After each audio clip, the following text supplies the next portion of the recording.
ये भी लघुत्तरी, अति लघुत्तरी, दीर्घोत्तरी भी करना हम लोग को बहुत ही ज़्यादा महत्वपूर्ण सारे क्वेश्चन से, इसको प्रैक्टिस तो सबसे ज़्यादा करना है। तो चलिए इसका उत्तर के माध्यम से हमको बताइए कि क्या होगा इसका उत्तर। अब बहुत ही ज़्यादा प्यारा प्रश्न लिखना चालू कीजिए, आराम से टेस्ट दीजिए क्योंकि समय आपको मिल गया है, और अच्छे से दीजिए कि आपको सारे प्रश्न में रिवीजन करा दूंगा, एक भी प्रश्न छूटने वाला नहीं है। कि भारत आने के बाद गांधी जी द्वारा चलाया गया पहला आंदोलन कौन सा था। आराम से, कोई दिक्कत नहीं है, आप उत्तर लिखिए और हमें बताइए कि क्या होगा इसका आंसर। कि भारत आने के बाद गांधी द्वारा चलाया गया पहला आंदोलन कौन सा था। बहुत ही प्यारा प्रश्न है, जल्दी से बताइए। तो देखिए स्टूडेंट कैसे हम लोग इसका उत्तर लिखेंगे, बहुत ही ज़्यादा महत्वपूर्ण है, ये अति लघुत्तरीय प्रश्न है, ठीक है। और अति लघुत्तरीय प्रश्न है, कितने मार्क्स दिलाएगा, 2 नंबर। तो 2 नंबर लाके लिखिएगा, बस नाम उसका मत लिखिएगा कि भारत आने के बाद गांधी द्वारा चलाया गया पहला आंदोलन, बस नाम लिख दे, नहीं, नाम नहीं लिखना है, उसका सन आप लिख सकते हैं, कितने सन में, कहाँ से, कैसे चलाया गया, सब कुछ लिखना पड़ेगा। 2 नंबर का सवाल है, जल्दी से लिख के बताइए। तो देखिए कैसे लिखेंगे, आप लोग मैच करा लीजिए मेरे आंसर से, जैसे आप लोग लिख रहे हैं। तो हम लोग लिखने का तरीका बोर्ड एग्जाम में ऐसे लिखेंगे हम लोग कि दक्षिण अफ्रीका, दक्षिण अफ्रीका से, ठीक है स्टूडेंट, दक्षिण अफ्रीका से भारत लौटने के बाद,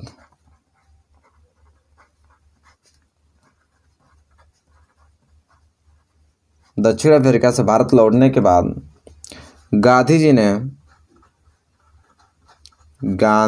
ने लिखते रहिए आप लोग, टाइपिंग करते रहिए अच्छे से। गांधी जी ने 1916 ईस्वी में, कब स्टूडेंट, 1916 ईस्वी में, इसको आपको ब्लैक पेन से लिख देना, हाईलाइट रहेगा।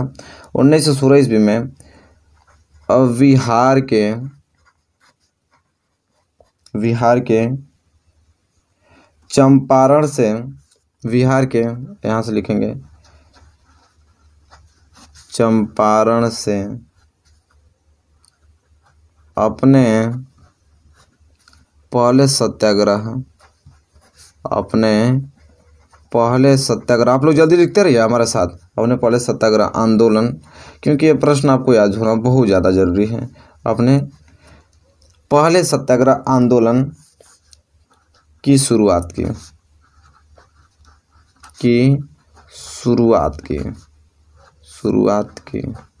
ठीक है स्टूडेंट, शुरुआत की।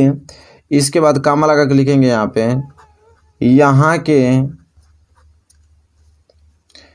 किसान, देखिए 2 नंबर का सवाल है ना, तो कुछ तो लिखना ही पड़ेगा जानकारी के माध्यम से। यहाँ के किसान नील की खेती के विरोध, नील की खेती के विरोध में, नील की खेती के विरोध में आंदोलन चला रहे थे। आंदोलन आप लोग लिखते रहिए, इसका आंसर लिखना आप लोगों को, चला रहे थे। तो देखिए 2 नंबर इतना लिखेंगे तब 2 नंबर देगा आपको, ये नहीं कि बस डायरेक्ट आप लिख दें कि पहले सत्याग्रह आंदोलन की शुरुआत की, सत्याग्रह के आंदोलन की शुरुआत से लिख दें तो नहीं। 2 नंबर आपको पाना था, इतना पूरा लिखना पड़ेगा कि भारत आने के बाद गांधी जी द्वारा चलाया गया पहला आंदोलन कौन सा था। तो आप क्या उत्तर में लिखेंगे कि दक्षिण अफ्रीका से भारत लौटने के बाद गांधी जी ने 1916 ईस्वी में बिहार के चंपारण से अपने पहले सत्याग्रह आंदोलन की शुरुआत की। यहाँ के किसान नील की खेती के विरोध में आंदोलन चला रहे थे, ठीक है। किसके विरोध में, देखिए नील की खेती के विरोध में आंदोलन चला रहे थे, और पहला सत्याग्रह आंदोलन की शुरुआत उन्होंने किया 1916 ईस्वी में बिहार के चंपारण से, ठीक है, जब वहाँ महात्मा गांधी दक्षिण अफ्रीका से भारत लौटने के बाद। चलिए क्वेश्चन नंबर पहला अगर इतना लिखते हैं तो 2 नंबर आपका क्लियर हो जाएगा, नो डाउट होना चाहिए आपको। चलिए बढ़ेंगे हम अगले क्वेश्चन की ओर, और क्वेश्चन नंबर दूसरे को मैं यहाँ क्वेश्चन नंबर दूसरा लिखता हूँ, इसका उत्तर देने के लिए हो जाइए बिल्कुल तैयार आप लोग। देखिए बहुत ही प्यारा प्रश्न लूंगा जो कि एग्जाम के दृष्टिकोण से बहुत ही ज़्यादा हाईलाइटेड प्रश्न है, वो प्रश्न में आप लोगों को प्रैक्टिस कराऊंगा जो कि आपको एग्जाम में लड़े प्रश्न है।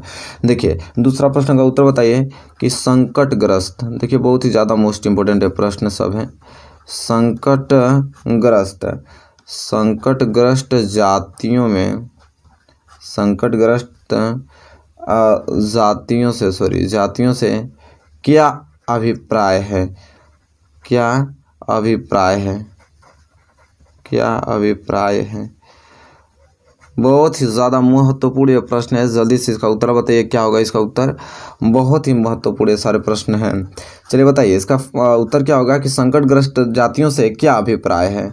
वेरी वेरी मोस्ट इंपॉर्टेंट प्रश्न है, इसके उत्तर के माध्यम से हमें बताइए। ये भी आपका 2 नंबर का है, ठीक है, 2 नंबर मिलेगा अगर इस प्रश्न को आप सॉल्यूशन करते हैं तो। संकटग्रस्त जातियों से क्या अभिप्राय है? बहुत ही प्यारा प्रश्न आपकी स्क्रीन पे आ गया है, जल्दी से उत्तर के माध्यम से बताइए कि क्या होगा इसका उत्तर। तो देखिए स्टूडेंट, जल्दी से आप लोग मेरे साथ लिखते रहिए, आप भी लिखते रहिए, मैं भी लिखता हूँ, क्योंकि भाई यहाँ पे अति लघु उत्तरीय है तो लिखने में आंसर थोड़ा बड़ा होगा, ठीक है, तो समय तो लगेगा।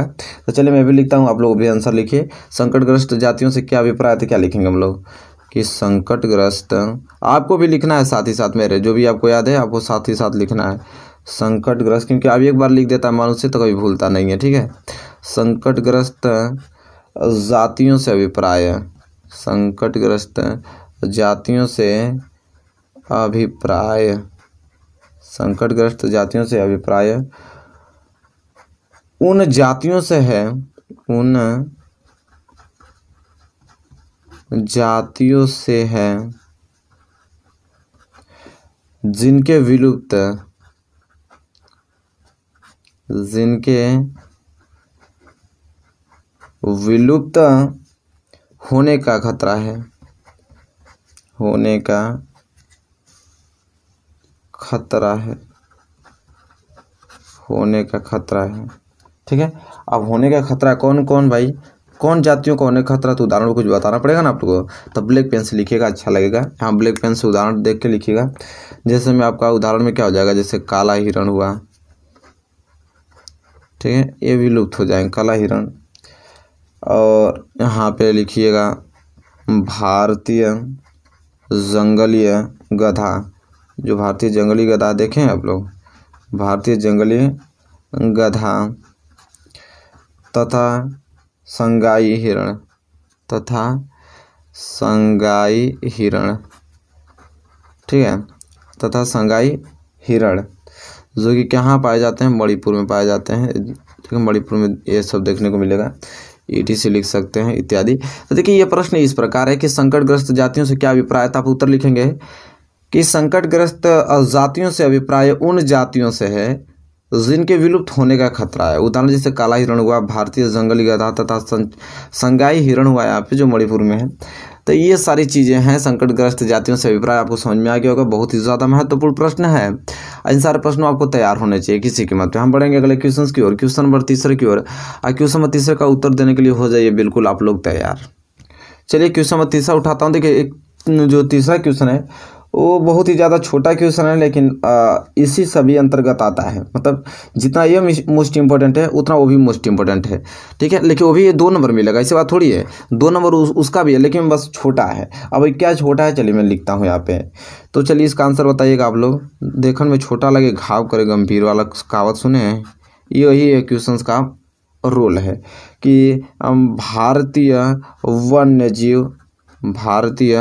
वन्यजीव अधिनियम, यहाँ पे आरक्षण भी कहा जाता है उसको, भारतीय वन्यजीव संरक्षण कह सकते हैं, अधिनियम।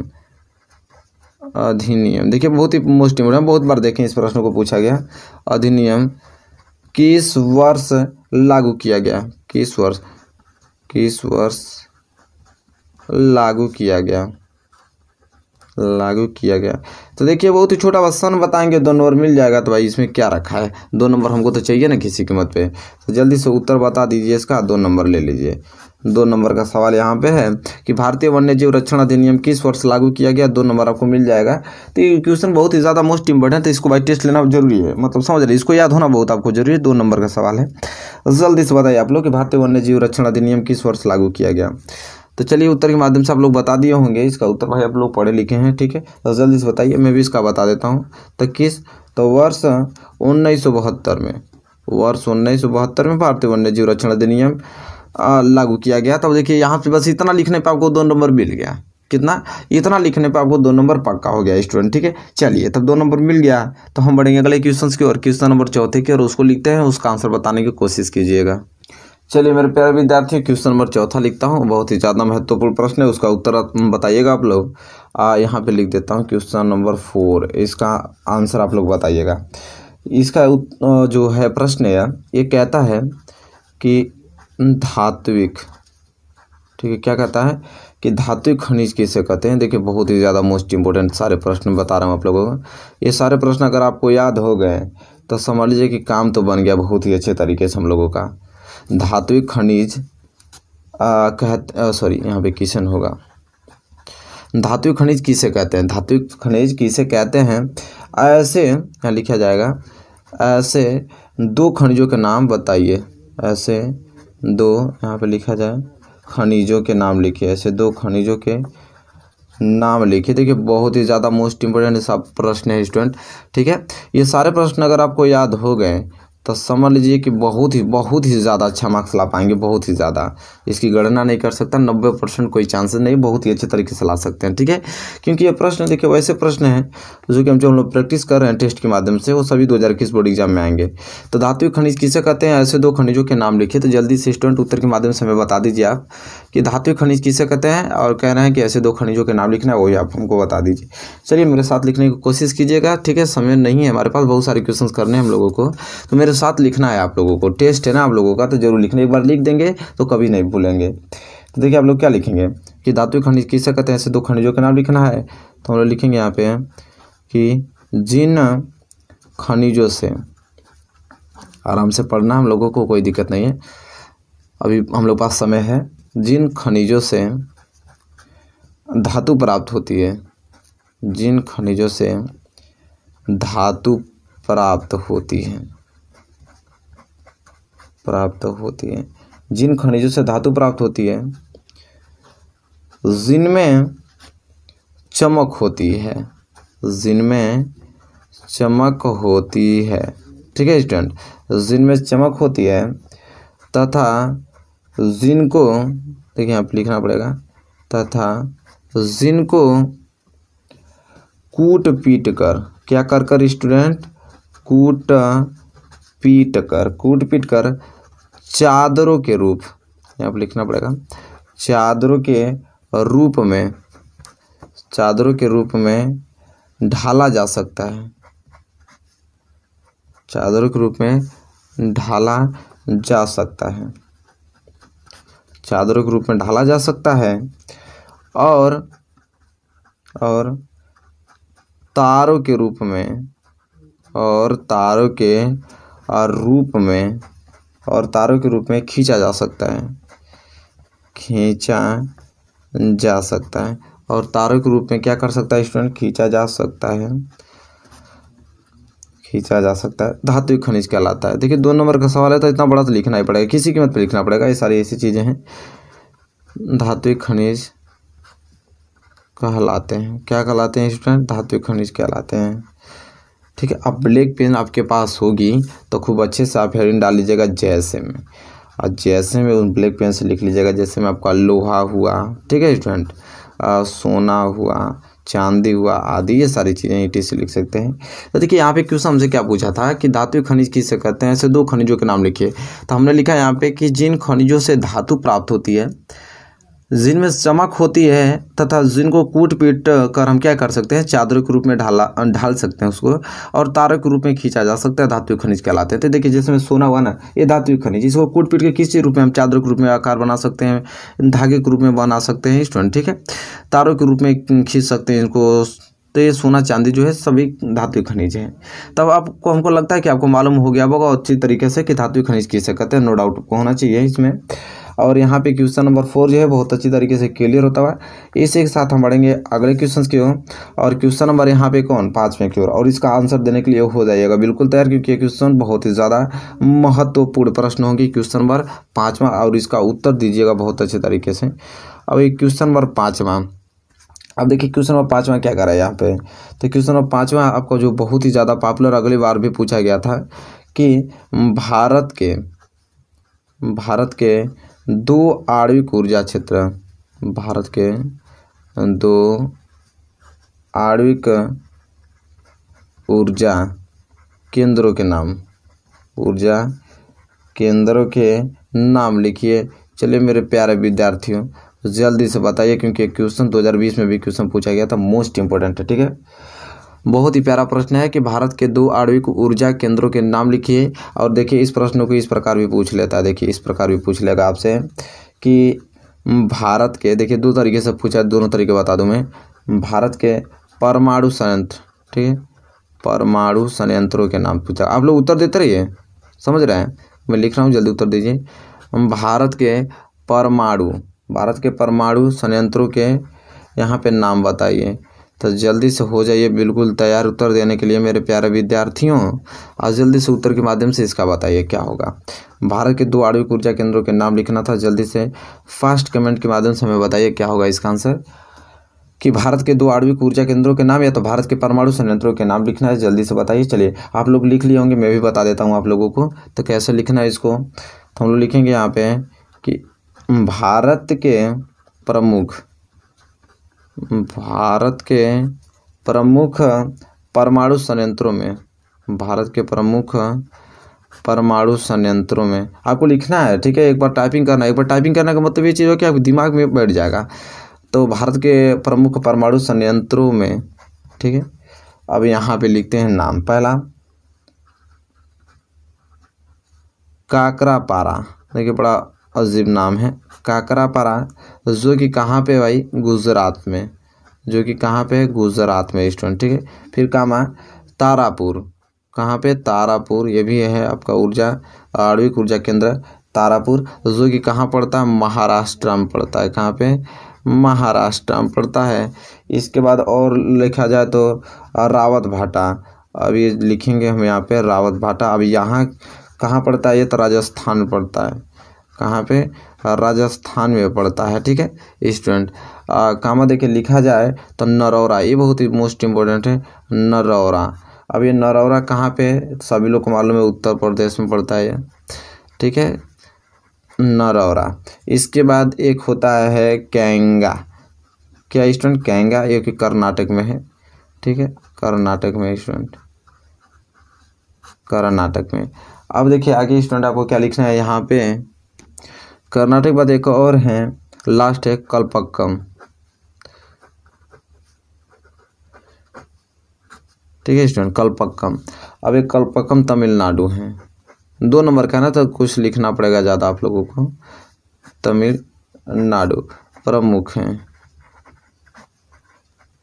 प्रमुख ऐसे स्टूडेंट। ठीक है, तो देखिए क्वेश्चन हमसे क्या पूछा है कि भारत के 2 आणविक ऊर्जा केंद्रों के नाम लिखे, चाहे भारत के परमाणु संयंत्रों के नाम लिखे। तो यहाँ पे लिख सकते हैं आप इतना कि भारत के प्रमुख परमाणु जो संयंत्र में जो काकरापारा जो कि गुजरात में पड़ता है, और तारापुर महाराष्ट्र में, और रावत भाटा राजस्थान में, नरौरा उत्तर प्रदेश में, और कैगा जो है कर्नाटक में, और कलपक्कम तमिलनाडु प्रमुख है। यहाँ पे ये भारत के परमाणु संयंत्रों के नाम है स्टूडेंट। ठीक है, तो चलिए स्टूडेंट देखिए यहाँ पे हमने कितना टोटल, यहाँ पे देखिए आराम से पढ़ेंगे। टोटल 5 मैंने मोस्ट इंपोर्टेंट, यहाँ पे इंपॉर्टेंट क्वेश्चंस कराया जा रहा है। तो टोटल इस वीडियो में मैंने टोटल 5 मोस्ट इंपोर्टेंट क्वेश्चंस का आपका टेस्ट लिया है।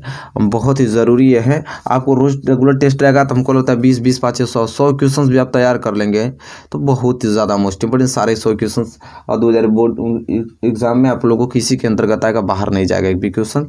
तो बताइए 5 में से कितने क्वेश्चन आपने करने का प्रयास किया है, कितना कर दिया आप लोगों ने, क्योंकि अति लघु उत्तरीय प्रश्न है तो लिखने में थोड़ा आप लोगों को टाइम लगा होगा, कोई दिक्कत नहीं है, लेकिन याद होना चाहिए। तो बताइए वीडियो आपको कैसी लगी स्टूडेंट, स्कोर अपना जरूर बता दीजिएगा 5 में से कितना आपने किया, और वीडियो कैसी लगी ये भी बताइएगा। वीडियो अच्छी लगी तो प्लीज़ इसे लाइक कीजिएगा, और चैनल पर नहीं हो तो प्लीज़ चैनल को भी सब्सक्राइब कर लीजिएगा, साथ ही साथ बेल आइकन को भी प्रेस कर लीजिएगा।